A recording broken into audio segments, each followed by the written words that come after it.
നബി സല്ലല്ലാഹു അലൈഹി വസല്ലമ പറഞ്ഞിട്ടുള്ള കാര്യം എന്താ?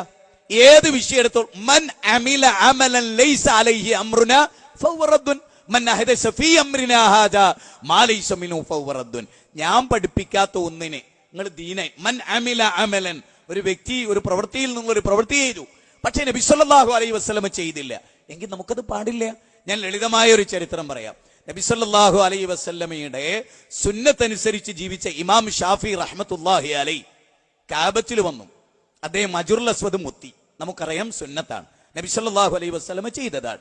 അജറുൽ അസ്വദ് മുത്തി, പക്ഷെ കാബത്തിന്റെ കില്ല മുത്തിയില്ല, ചുംബിച്ചില്ല. അജറുൽ അസ്വദ് ചുംബിച്ചു, മുത്തി, പക്ഷെ കാബത്തിന്റെ കില്ല മുത്തിയില്ല.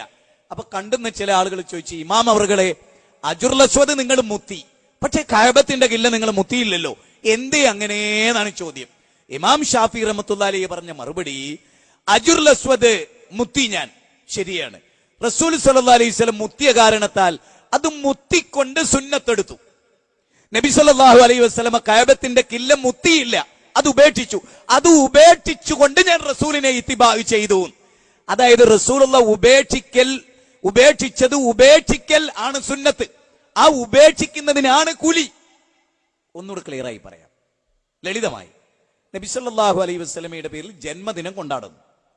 ആ ജന്മദിനത്തിന്റെ ഭാഗമായി 2 തെങ്ങിൽ കയറി 2 യുവാക്കൾ എന്ത് ചെയ്യുന്നു?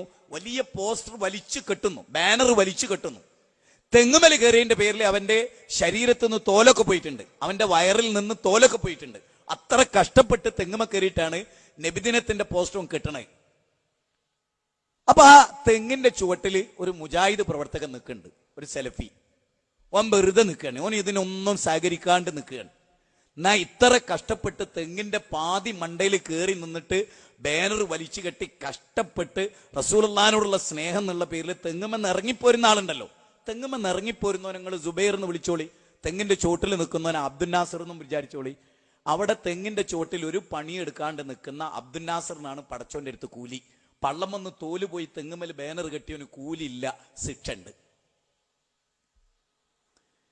എന്താ കാരണം? ഓൻ ബിദ്അത്താ ചെയ്യണത്, ബിദ്അത്തിന് കൂലിയില്ല. വകുല്ലു ബിദ്അത്തിൻ ളലാല വകുല്ലു ളലാലത്തിൻ ഫിന്നാർ. ഓന്റെ പണി ആ ബാനർ കെട്ടല് നരകത്തിലേക്കുള്ള വഴിയാണ്. ഓന്റെ ധാരണ എന്താണ്? ഞാൻ റസൂലുള്ളാഹിന്റെ ചര്യയിലാണ്. അവിടെ നബി ഉപേക്ഷിച്ചതിന് ഉപേക്ഷിക്കൽ. ഇപ്പൊ റോഡ് ബ്ലോക്ക് ചെയ്യുന്നു, നബി സല്ലല്ലാഹു അലൈഹി വസല്ലം അതിനെതിരാ. റോഡ് ബ്ലോക്ക് ചെയ്യരുത് എന്നാ പറഞ്ഞു. ഇമാത്തത്തുൽ അദാ അനിത് തുരീഖ്, റസൂലുള്ളാഹിന്റെ വാചക. നിങ്ങൾ കണ്ടോ, കേരളത്തിലെ ഞങ്ങളൊക്കെ മുജാഹിദുകൾ എല്ലാ വിഭാഗവും അങ്ങനെ ആവണമെന്നാണ് ഞങ്ങൾ പറയുന്നത്. റോഡ് ബ്ലോക്ക് ചെയ്തിട്ട് ഒരു പ്രകടനം നടത്താറില്ല, റോട്ടിൽ ബ്ലോക്ക് ഉണ്ടാക്കുന്ന ഒരു പണി ഞങ്ങൾ ചെയ്യാറില്ല. കാരണം എന്താ? നബി സല്ലല്ലാഹു അലൈഹി വസല്ലം അത്തരം പണി ഉപേക്ഷിച്ചിട്ടുണ്ട്, അതുകൊണ്ട് ഞങ്ങളും അത് ഉപേക്ഷിക്കുന്നു, ഞങ്ങൾക്ക് കൂലിയുണ്ട്. പക്ഷെ റോഡ് ബ്ലോക്ക് ചെയ്യുന്നു പലരും, അവർക്ക് കൂലിയില്ല എന്ന് മാത്രമല്ല അള്ളാഹു ഉദ്ദേശിച്ച അവർക്ക് ശിക്ഷയുണ്ടാവും. എവിടെയാണ് നബി സല്ലല്ലാഹു അലൈഹി വസല്ലം ജീവിതത്തിലുടനീളം? ഇപ്പൊ നബി കാഫത്തൽ ലിന്നാസി ബശീറൻ വനദീറൻ, ലോകത്ത് മുഴുവനുള്ള ആളുകൾക്ക് സന്തോഷ വാർത്ത അറിയിക്കുന്ന ആളാണ്.